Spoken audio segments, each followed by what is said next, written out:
চরমনায়ের পীর সাহেব উনারে শরিয়া আইন নিয়ে খালেদ মহিউদ্দিন নাস্তানাবুদ করে দিল।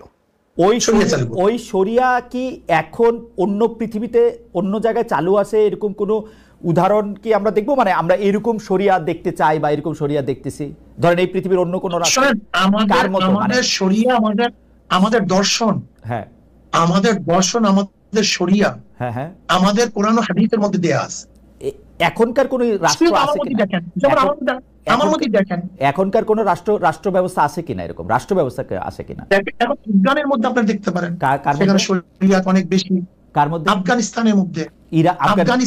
আফগানিস্তানের মধ্যে। আপনি আফগানিস্তানের মতো একটা বাংলাদেশ বানাতে চান? হ্যাঁ, বানাতে চাই। আর ইরানের মতো? দেখেন ইরানের ব্যাপারটা হলো, যেখানে ইরানের যদি ভালো ভালো যে দর্শনগুলি আছে, ইরানের যে ভালো দর্শন, ওকে, যেটা শরিয়াতে সাংঘর্ষিক না।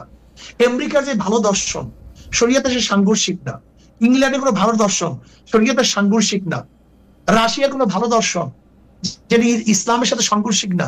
এরকম জনগণের স্বার্থে। ওকে ওকে, তাহলে আমি মোরলেস মনে করতেছি যে আফগানিস্তানে এখন যে শরিয়া ভিত্তিক রাষ্ট্র ব্যবস্থা চালু আছে, আপনি বাংলাদেশে আপনারা যদি নির্বাচিত হন তো সেরকম একটা শরিয়া ভিত্তিক রাষ্ট্র ব্যবস্থা চালু করতে চান, তাই তো? এই হইতেছে বাংলাদেশের সেকুলার স্ট্যাবলিশমেন্ট যে শরিয়া আইনকে একটা পরিত্যাজ্য ভয়ঙ্কর আইনি ব্যবস্থা হিসেবে দেখাইতেছে। সেকুলারদের এই পুরা ন্যারেটিভ, এবং চরমনায়ের পীর সাহেব দাঁড়াইতে পারলেন না আর্গুমেন্ট নিয়ে। সেকুলারদের এই পুরা ন্যারেটিভ ভেঙে দিতে হবে। বাংলাদেশের 82% মানুষ শরিয়া আইন চায়, তো এইটাকে কি আপনি গণ অভিপ্রায় বলবেন না? কিন্তু এইটা নিয়ে ইসলামী রাজনীতি যারা করেন তারাও কথা বলতে ভয় পান। তাদের কাছে এটা ব্যাখ্যা নাই, যেন ইন্ডিয়া এসে মেরে ফেলবে এটা বললে। এই জায়গায় আমি আবিষ্কার করছি আমি খুব সহজে পাল্টা ন্যারেটিভ দাঁড় করাইতে পারবো, শক্তিশালী ন্যারেটিভ দাঁড় করাইতে পারবো, সুরমার করে দিতে পারবো ওদের ন্যারেটিভ।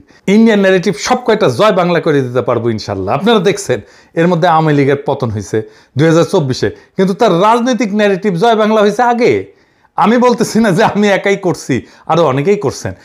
তাই ইন্ডিয়ারে বাংলাদেশে পরাস্ত করতে হইলে তার ন্যারেটিভ পরাস্ত করতে হবে, এইটাই এখনকার কাজ। তাছাড়া বাংলাদেশের স্বাধীনতার সার্বভৌমত্ব আমরা রক্ষা করতে পারবো না। এই লড়াইয়ে আপনি হাসিনা বিরোধী লড়াইয়ে যারা সাথে ছিল তাদের অনেককেই শত্রু হিসেবে আইডেন্টিফাই করবেন, তারা আপনার শত্রু হয়ে দাঁড়াবে। আপনারা দেখতেছেন কারা শত্রু হয়ে দাঁড়াইতেছে। আমি আমার এই অ্যাক্টিভিজমের মধ্যে আবিষ্কার করলাম এই হাসিনা বিরোধী লড়াইয়ের মূল ভ্যানগার্ড হবে মাদ্রাসা পড়ুয়ারা, ইসলামের চেতনায় বলিয়ান সাধারণ মুসলমানেরা।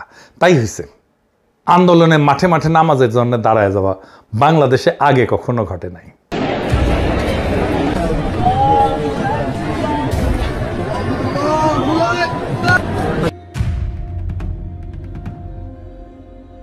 I'll